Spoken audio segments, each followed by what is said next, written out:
Okay, when I record my CDs at home, I think I have 5 ukulele CDs and 1 guitar CD out on the market now. I've recorded them all in my basement studio, and that's a fancy word, studio. It's my basement room, my basement music room, and I do all the recording myself. I use Pro Tools software on my Windows 7 machine, and Pro Tools works on there. And I use this uke. Sometimes I record acoustically. I'll use a microphone. I'll place the microphone probably around the 12th fret area. You don't want to put the microphone right over the hole, because when you're recording with a microphone, you'll get too much of a boomy kind of sound. It won't sound nice and crisp. So I'll put a microphone there.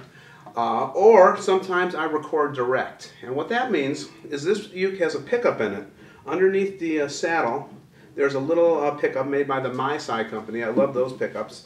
Comes out the back here. I'll plug in a cable into the back of the uke, into the computer, and you get a nice clean sound. It's good and bad when you record direct, because you get a nice clean sound. You don't get any sounds of fire engines going by or the sounds of someone slamming a door upstairs in the house. But it's almost a sterile kind of sound, and you have to clean it up a little bit afterwards, add some reverb and kind of make it a little more lively. So that's what I do to actually get those sounds into the computer.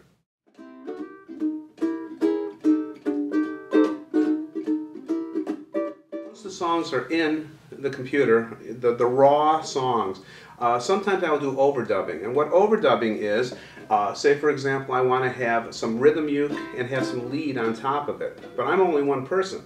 So what I would do is I would lay down a rhythm track using a swing tune. I would record a rhythm track that would sound something like this.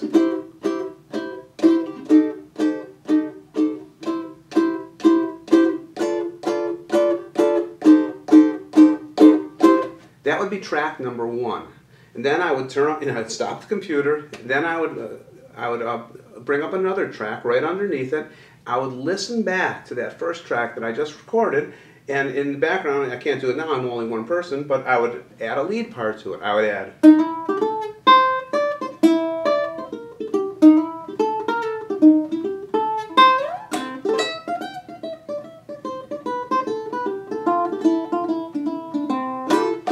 So now you have 2 tracks. You have a rhythm track and you have a lead track. Now you have to mix them. You have to bring up the lead. Sometimes the lead is too soft, sometimes the lead is too loud. You mix. You go through and you bring this up, you bring it down. So that you have raw tracks there. What I do after that is I take my raw tracks, say I have 4 songs I want to record. I take the raw tracks and I bring them to a professional studio. I highly recommend this for people who want to do home recording. You need another set of ears, because when you're just sitting in your studio by yourself recording, you hear it, and you get tired of the song. And if you give your raw tracks to another person, that's another fresh set of ears, and they might hear something in that recording that you don't hear. And it's nice to have a second opinion. So, and you also need someone who you can trust and someone who talks honestly with you, because there were many times when I was recording my CDs where I would record a beautiful song, and it was just a wonderful, wonderful recording, a wonderful performance. I would bring it to my recording engineer, and he'd say, that's a great song, but it doesn't fit on the CD. All of your other songs are this type of song, and you're going to stick this song on the CD? No, it's not going to work. So I thought it would work perfectly, but he was right. So you need someone you trust and someone who can talk honestly to you.